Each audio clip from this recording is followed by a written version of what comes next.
She didn't look like much. Just another quiet woman in a window seat, eyes closed, before the plane even left the ground. Nobody knew her name. Nobody asked. The SEALs 2 rows back laughed the loudest. Until 30,000 feet over the Atlantic, the pilot collapsed. The cockpit alarm screamed, and the flight crew shouted into the cabin, "Is there anyone here who can fly this plane?" What happened next wasn't in any manual. And the woman who'd been invisible for 8 hours, she opened her eyes, stretched once, and asked the question that would save everyone's life. Before we get into what happened at 30,000 feet, make sure you hit that subscribe button and drop a comment telling me where you're watching from today. Now let's get into it. JFK's Terminal 4 was the usual madhouse that Thursday morning. Families wrestling kids toward gates, business travelers scrolling phones like their lives depended on it, and that robotic voice announcing final boarding calls for flights that were already 20 minutes late. The London-bound 777 at Gate B17 was finally loading. And honestly, most people were just glad to get moving. Near the boarding area, 5 guys stood out from the crowd. Not because of their uniforms, those were regulation enough, but because they filled space like they owned it. Mid-20s, built like gym memberships, were tax deductible, with that restless energy of people who'd rather be jumping out of planes than sitting in them. Navy SEALs. You could tell from 50 feet away. "I'm telling you," the tall one was saying, "if we'd had that 5th man on the breach, that door comes down in under 6 seconds. Dude, you're still on about Ramadi?" Another shot back. "We did it in 7, and nobody got shot. Take the win." "Yeah, but the drone footage caught your ass-eating tile when you slipped." They were loud, confident, the kind of loud that made flight attendants smile and other passengers look anywhere else. That's when she walked past them.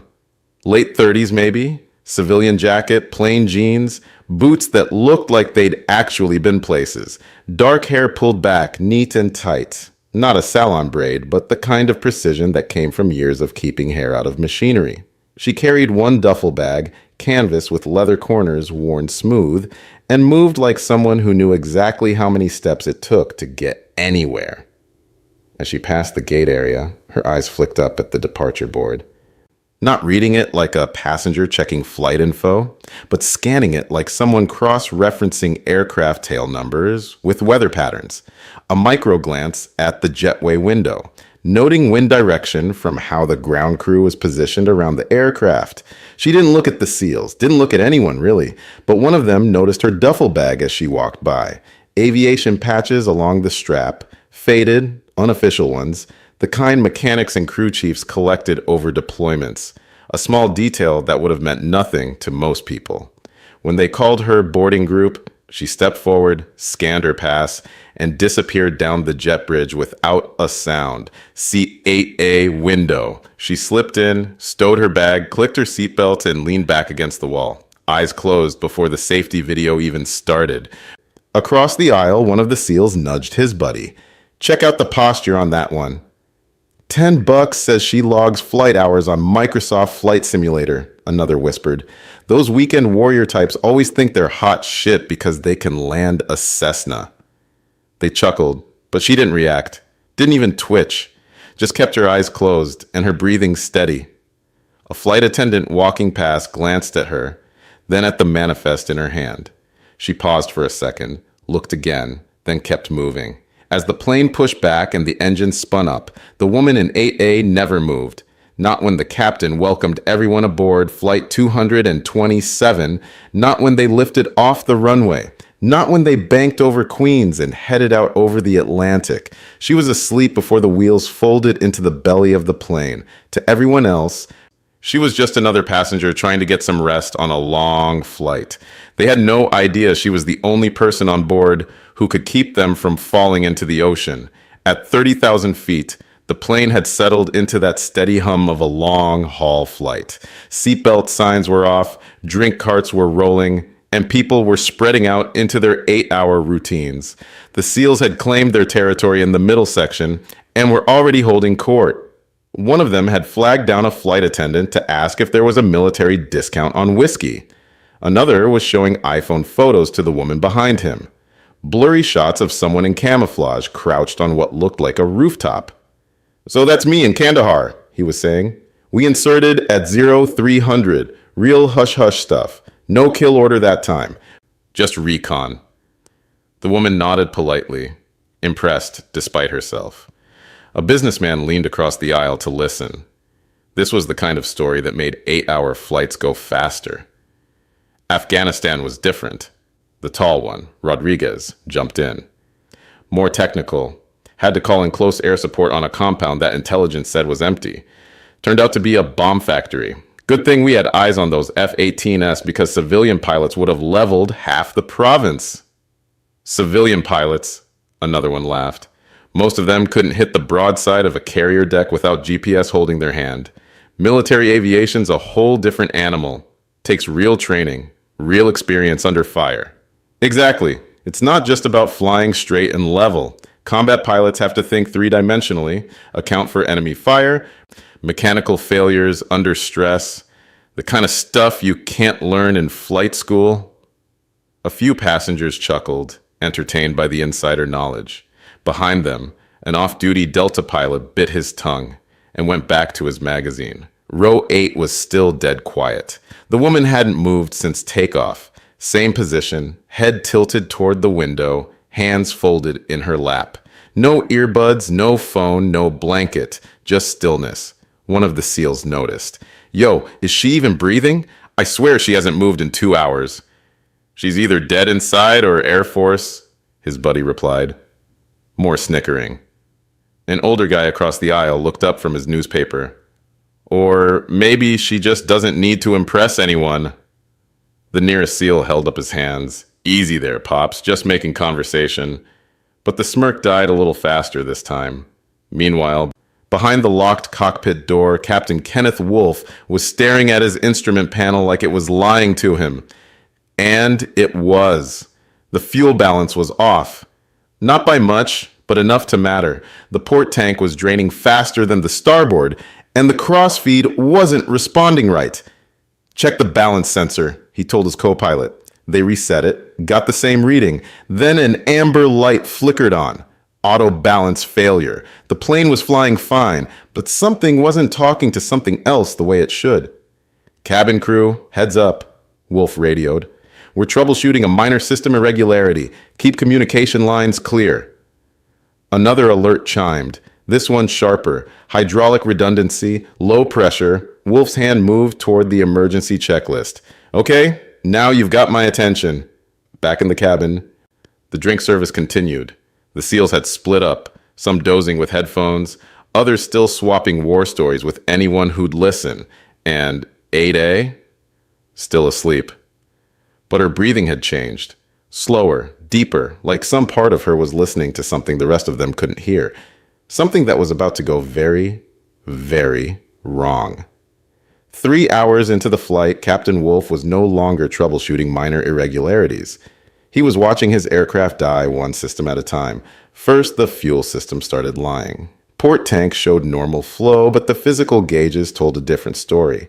They were bleeding fuel somewhere the computer couldn't see. Then, hydraulics began failing in sequence. Not all at once, like a catastrophic break, but like someone was systematically shutting down backups. Now, electrical readings were blinking in and out like a Christmas tree, designed by someone having a stroke. The weather radar flickered between showing clear skies and apocalyptic storm cells. Navigation was giving them 3 different positions, none of which matched the GPS. "This doesn't make sense," the co-pilot muttered, running the diagnostic for the 4th time. "It's like the plane's arguing with itself." Wolf reached for the manual override to try to stabilize the fuel flow. His hand stopped halfway there. Fingers wouldn't close. The motion just stopped. Like the signal from his brain hit a dead wire somewhere between his shoulder and his wrist. The periphery of his vision started going dark. His chest felt like someone had wrapped steel cables around his ribs and started tightening them. "Sir?" The co-pilot's voice sounded like it was coming from underwater. "Captain, are you?" Kenneth Wolf, who'd landed on carriers in 30-foot swells and flown through sandstorms that turned visibility to 0, slumped forward against the yoke without making a sound. His weight pushed the aircraft into a shallow dive. "Captain! Captain!" The co-pilot grabbed his shoulder, shook him. No response. Pulse was there, but weak, breathing shallow. Then every alarm in the cockpit started screaming at once. Autopilot disengaged, hydraulic sync failed, pressure critical. The plane wasn't falling yet, but it had just lost the only person who knew how to save it. The co-pilot's voice crackled over the cabin speakers. High, strained, scared. "Ladies and gentlemen, this is your first officer. We are experiencing technical difficulties. Please remain seated with seatbelts fastened. Cabin crew, emergency protocols." Now, the mic cut out. The engine noise changed. Not louder, not quieter. Different, wrong. For about 10 seconds, nobody moved. Then overhead bins started rattling from sudden turbulence. A drink cart rolled into the wall. Somebody's baby started crying. People looked around, hoping someone would tell them this was normal, that everything was fine. Nobody did. In the middle section, the SEALs straightened up. The bravado was gone. One of them half stood, scanning the cabin like he was looking for enemy contact. "We've got this," he said, but his voice cracked when he said it. A flight attendant burst out of the forward galley, eyes wide, barely keeping it together. "The captain's down," she whispered to the nearest passengers. "He collapsed. We need help. We need someone who can—" She couldn't finish the sentence. From the first-class lavatory, a man emerged like he'd been shot from a cannon. Late 40s, tall, square jaw, the kind of bearing that made people step aside without being asked. Everything about him said command. From the way he scanned the cabin to how he moved toward the crisis without hesitation.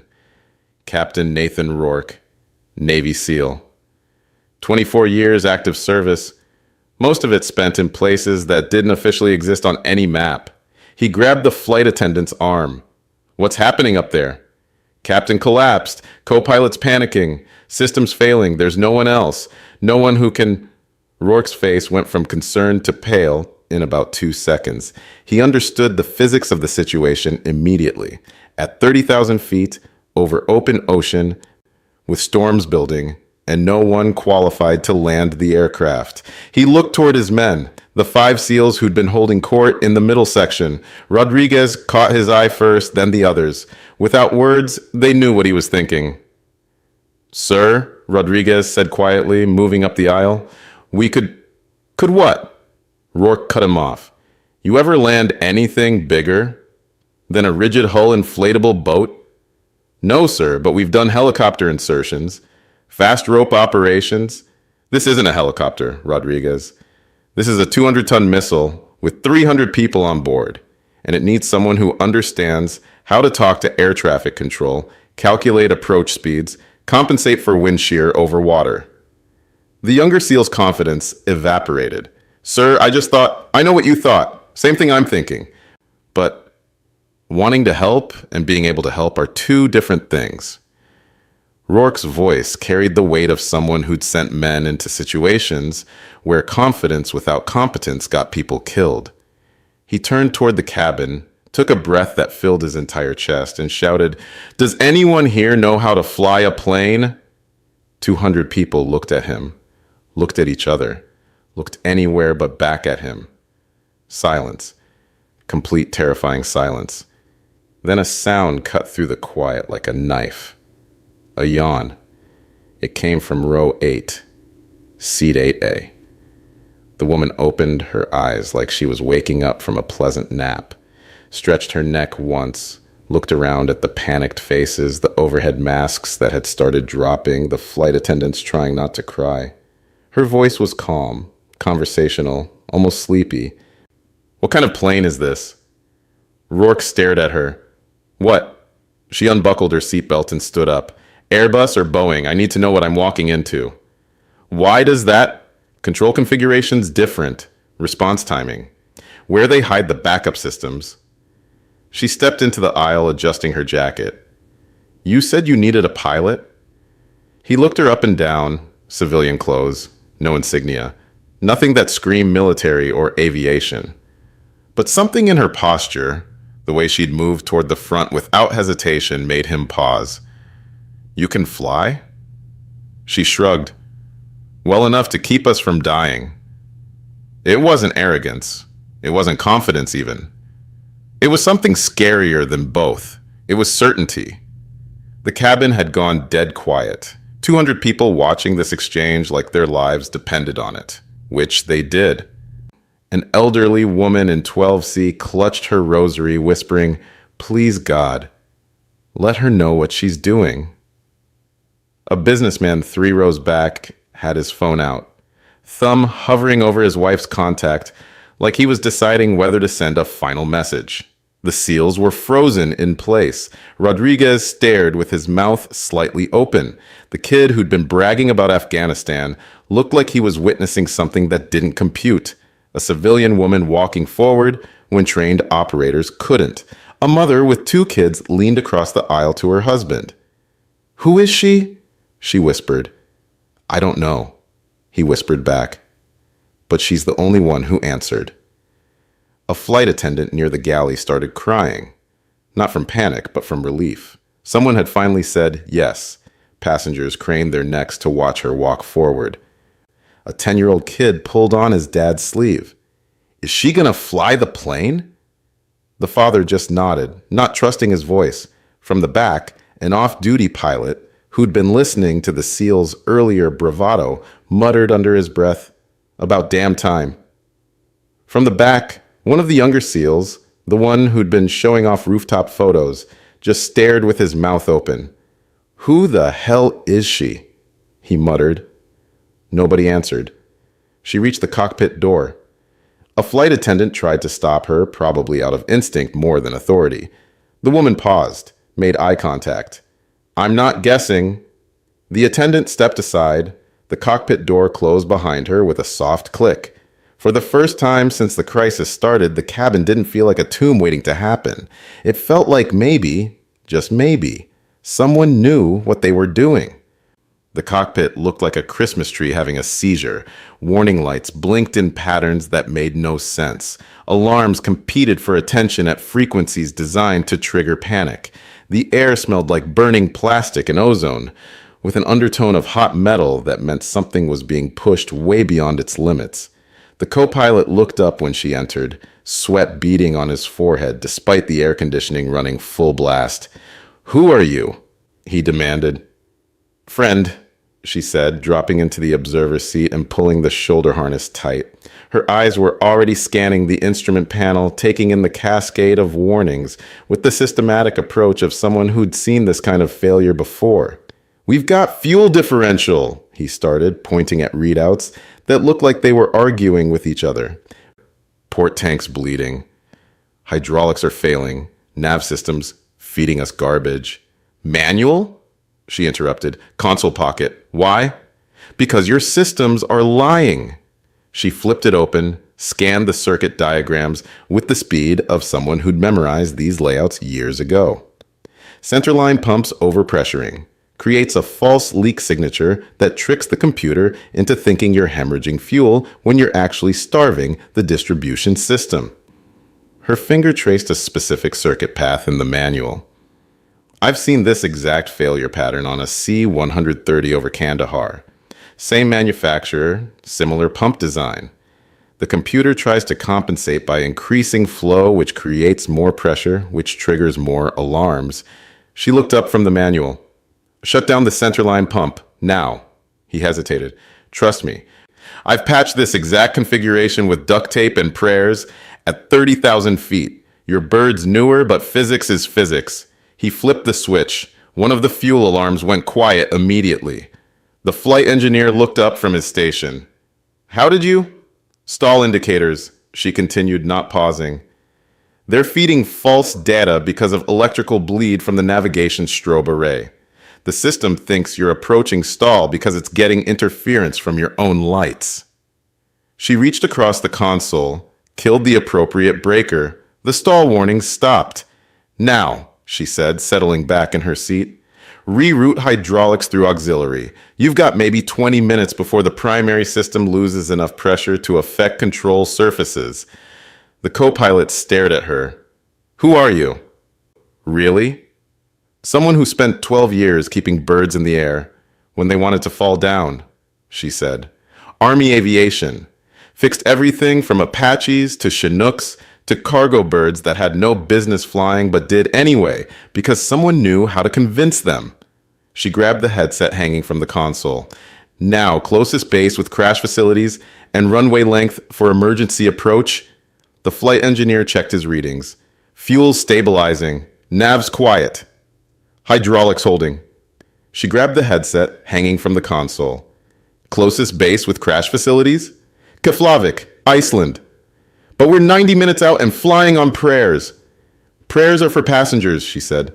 Set course for Keflavik. We'll ride the storm edge to minimize shear. The co-pilot looked at her like she'd just suggested they land on the moon. The weather's loud, ugly, and unforgiving, she finished. Every second from here on, you trust me or not? He met her eyes. Something in them steadied him. Yeah, I trust you. Good. Because we're about to find out if 30 years of fixing broken birds taught me how to save one.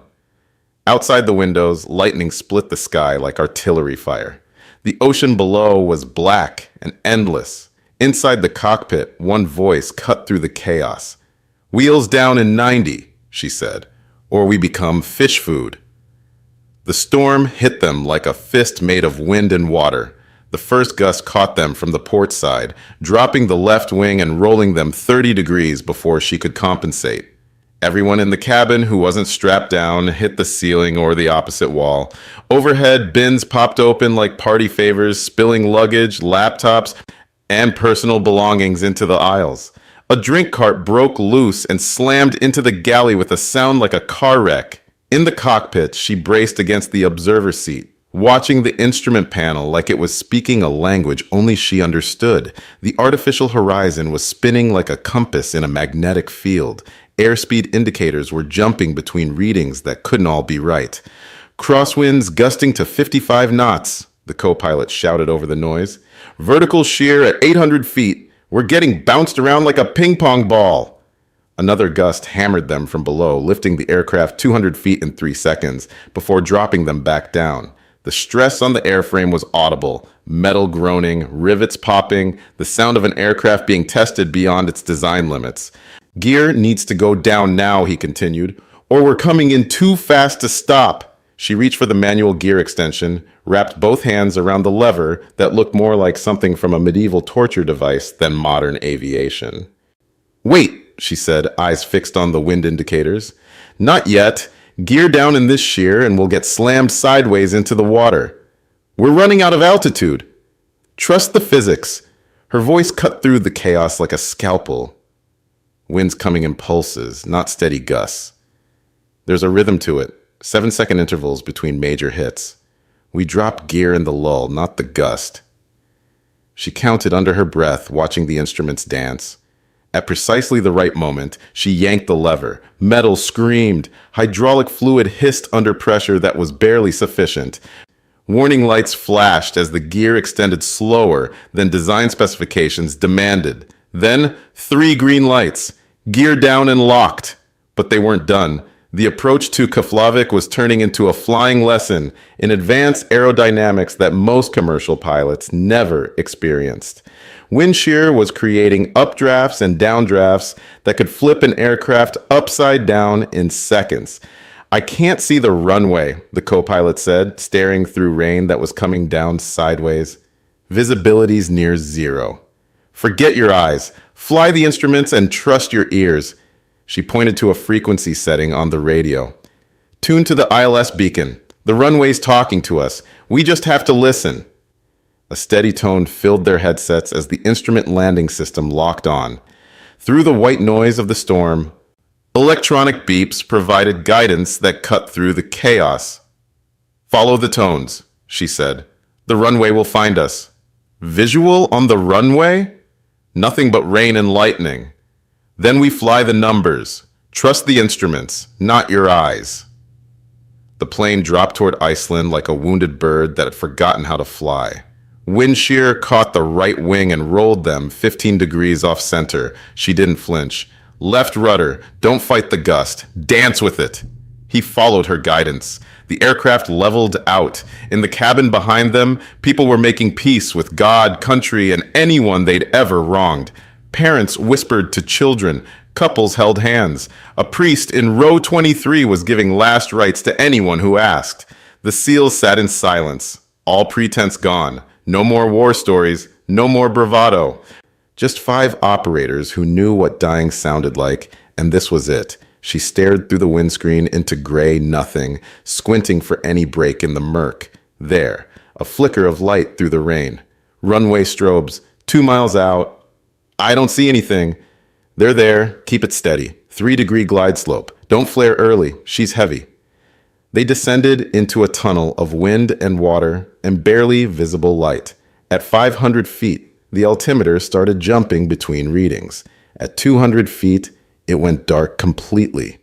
What now? The co-pilot asked. She didn't answer. Her eyes were locked on the strobe pattern ahead, counting beats, calculating descent rate by instinct and experience. At 50 feet, she said quietly, now. The aircraft hit the runway like a freight train hitting a brick wall. The landing gear slammed into concrete with a sound like thunder. The plane bounced once, hard enough to rattle teeth, then dropped again and stayed down. Brakes screamed. Reverse thrust kicked in with a roar that drowned out everything else. They skidded down the wet runway, the aircraft fighting to stay straight while rain turned the tarmac into a skating rink. And then, silence. The plane sat still at the end of the runway, steam rising from its wings, rain hammering the windows like applause. In the cabin, nobody moved for 10 seconds. Then someone started clapping. Then everyone started clapping, crying, laughing, praying all at the same time. They were alive. All of them. Emergency vehicles surrounded the aircraft within minutes. Red lights spinning through the rain like beacons from another world.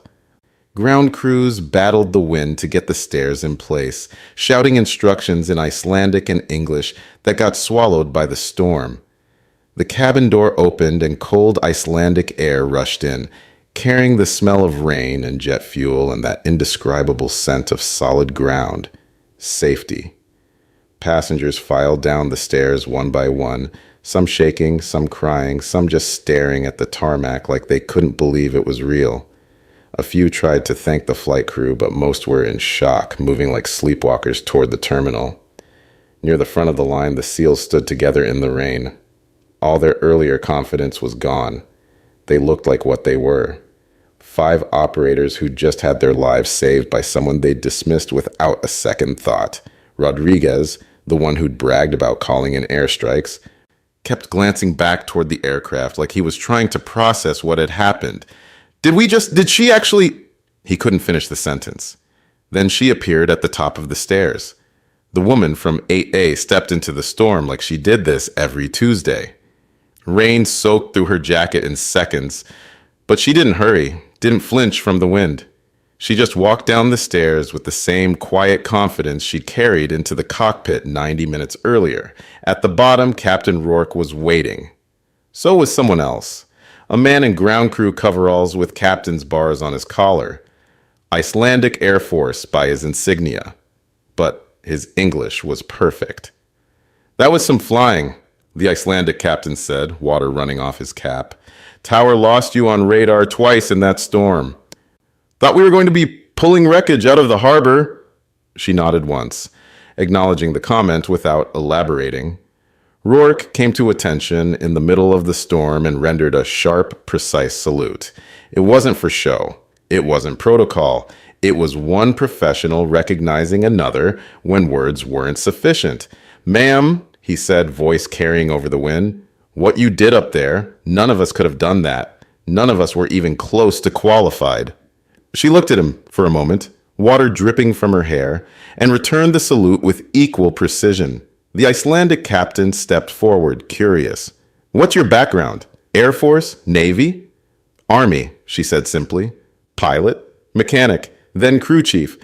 Then someone taught me that fixing birds and flying them aren't really different skills, just different perspectives on the same physics. Rodriguez overheard this exchange. His face went through several colors. Red from embarrassment, pale from realization, red again from shame. He'd spent the flight explaining to civilians how military aviation worked, and the woman who'd actually kept military aircraft running in combat zones had been sleeping 20 feet away. Behind them, More passengers were recognizing what had happened. A businessman who'd been listening to the SEAL's earlier stories approached the group, shaking his head.